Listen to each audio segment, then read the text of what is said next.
ദൈവികമായ രക്ഷയും കരുണയും നമ്മുടെ മേലുണ്ടായിരിക്കട്ടെ. വിശുദ്ധ ഖുർആൻ സൂറത്ത് അൻ-നിസാ വചനം 92. ബിസ്മില്ലാഹിർ റഹ്മാനിർ റഹീം. വമാ കാന ലിമുഅ്മിനിൻ അൻ യഖ്തുല മുഅ്മിനൻ ഇല്ലാ ഖതഅ വമൻ ഖതല മുഅ്മിനൻ ഖതഅ ഫതഹ്രീറും റഖബത്തിൻ മുഅ്മിനത്തിൻ വദിയത്തും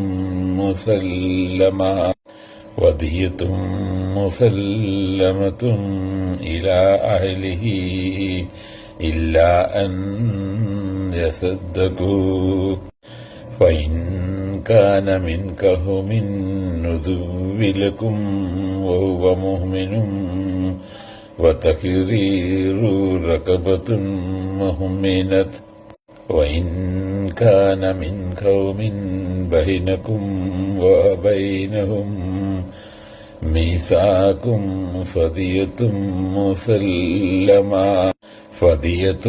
മുസല്ലമത്തും ഇലാ അഹ്ലിഹി വതഹ്രീറും റഖബത്തിൻ മുഅ്മിന ഫമൻ ലം യജിദ് ഫസിയാമു ശഹ്റൈനി മുതതാബിയൈനി തഹ്ബത്തും മിനല്ലാഹ് വകാന അല്ലാഹു അലീമൻ ഹകീമാ.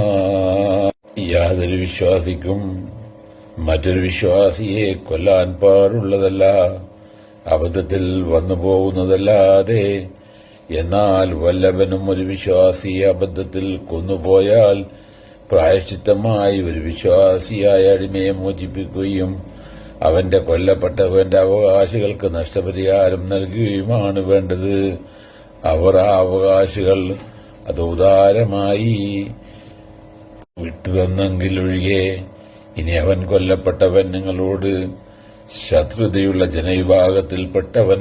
അവനാണെങ്കിൽ സത്യവിശ്വാസിയുമാണ് എങ്കിൽ സത്യവിശ്വാസിയെ ഒരടിമയെ മോചിപ്പിക്കുക മാത്രമാണ് വേണ്ടത്. ഇനി അവൻ കൊല്ലപ്പെട്ടവൻ നിങ്ങളുമായി സഖ്യത്തിലിരിക്കുന്ന ഒരു ജനവിഭാഗത്തിൽപ്പെട്ടവനാണെങ്കിൽ അവന്റെ അവകാശികൾക്ക് നഷ്ടപരിഹാരം നൽകുകയും വിശ്വാസിയായ ഒരടിമയെ മോചിപ്പിക്കുകയും ചെയ്യേണ്ടതാണ്.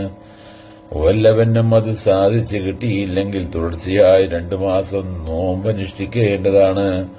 അള്ളാഹു നിശ്ചയിച്ച പാശ്ചാത്താപ മാർഗമാണത്. അള്ളാഹു എല്ലാം അറിയുന്നവനും യുക്തിമാനുമാവുന്നു.